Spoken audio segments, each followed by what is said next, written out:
Alright, so here we go. So they finally put a hit out on Tearlaments. Now, this card right here has been banned. So we are not going to be seeing this card for much longer. But I do want to grab the Pearl Arena right here, activate the Medora to basically summon this. Now, I did want to activate the terraforming before I put out the Medora and then start milling. That way I don't mill my field spell. For one, that makes my deck a little bit more consistent. For two, I don't want to have to use a shuffler to put this back into my deck and then turn around and then try to get it off of the Rainbow Bridge of Salvation mill. Even though that would give me an additional plus, I prefer not to use my shuffler to get this back. So that's why I'm doing this. So go ahead and activate the Merly, activate the Scream. Scream is going to grab me Suliak, and then Merly, along with the Beast King of the Swamps, is going to go into Kid Kalos right here. Now I'm just summoning these over to the left so then that way when I put Sprite Elf here, I'll have space and have the correct monsters that I want Sprite Elf to be under. So I go ahead and start milling. I protect the Diviner Send right here with the Scream. And I end up sending the Kelbeck and chain blocking that with the Shadal Beast. Draw one. And I end up drawing Herald of Orange Light, which is really powerful. Very good card here. So right now I am pretty much cooking. And we go ahead and shuffle these two back. Havness plus the Swamp Dragon or whatever that card's called.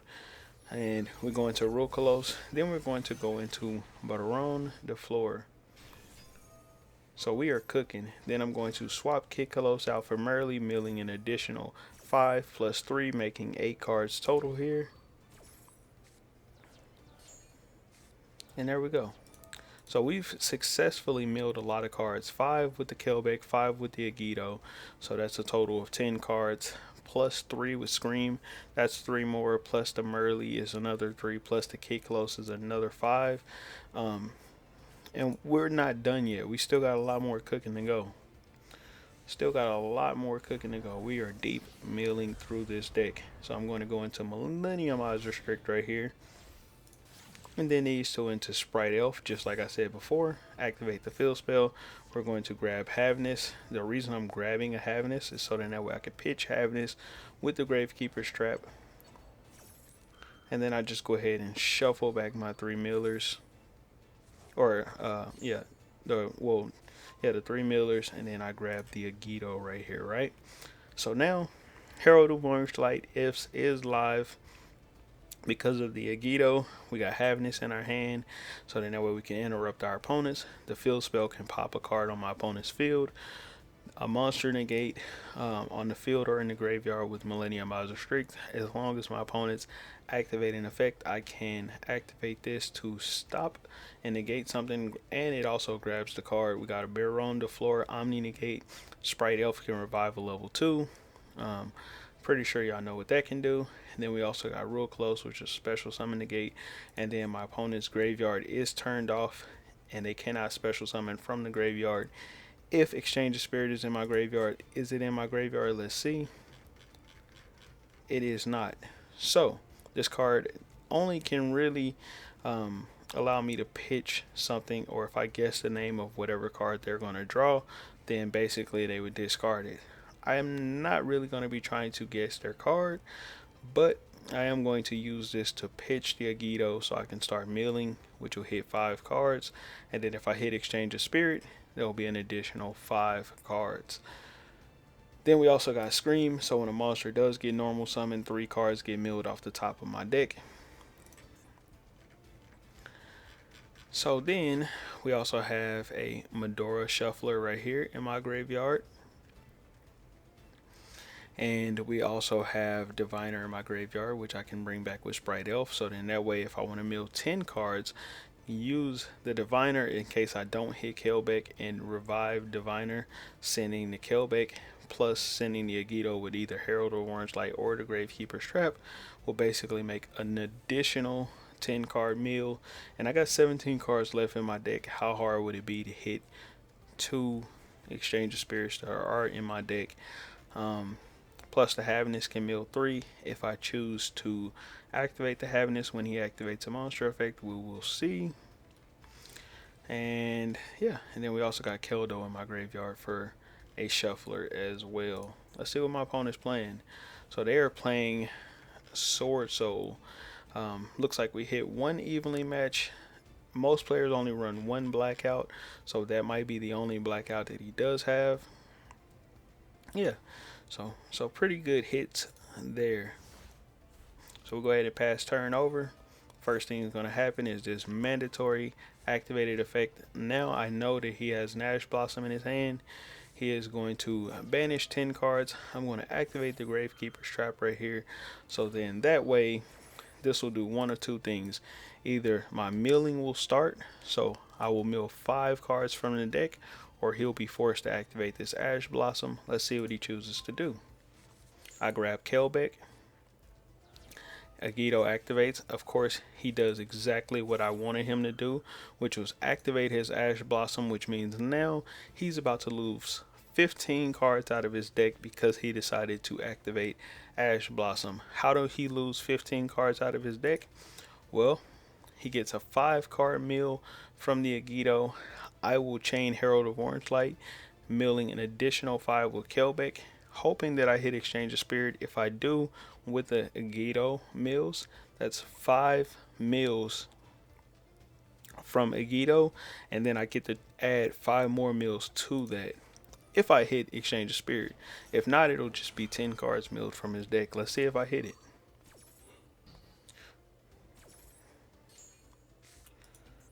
Did I hit it? There it is, Exchange of Spirit. So that mills, look at that. I already did it.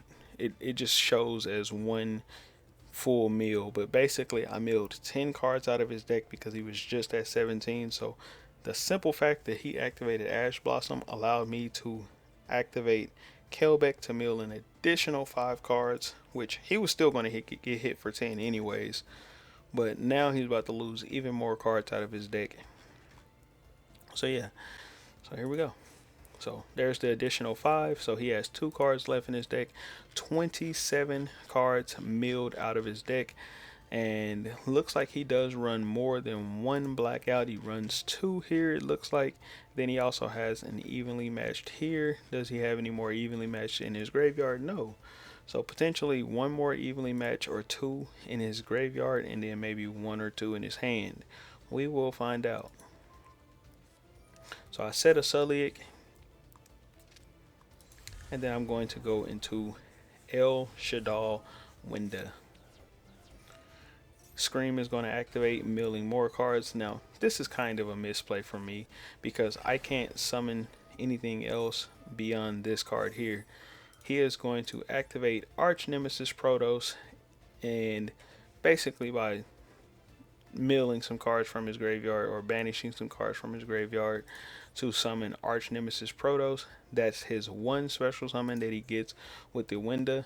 Then he activates to try to call Dark, so then that way he can pop all of the Darks that I have on field. And I pretty much got 2 Winda plus Millenniumizer Strict. Now the funny thing is, this wouldn't destroy Winda because cannot be destroyed by opponent's card effects. So this card would not destroy Winda, so this would not be the answer to Winda. All it would destroy right here would be Millenniumizer Strict. So with that being said, I still end up activating Millenniumizer Strict right here because I'd rather use it than lose it to grab his Protos, and that negates his Protos, thus giving me 3,000 attack and defense on my Millenniumizer Strict. All he has left is a normal summon with he has a normal summon with basically Sword Soul. So I still got my Omni negate with Baron de Fleur. Haven't really used any other effects. I haven't even used my Sprite Elf effect yet. Um, Still got my Baron de Flor negate. Still got my Rule Kolos special summon negate. I can still pop something. Still got my Gravekeeper's Trap, meaning his graveyard's turned off. My Scream is also, it's already been used. And then I got Solic plus my Shufflers. So let's see what happens here. He's going to enter the battle phase, activate evenly match. I am going to Baron de Flor. If he has a second one, I am screwed. Let's find out. And no, he doesn't.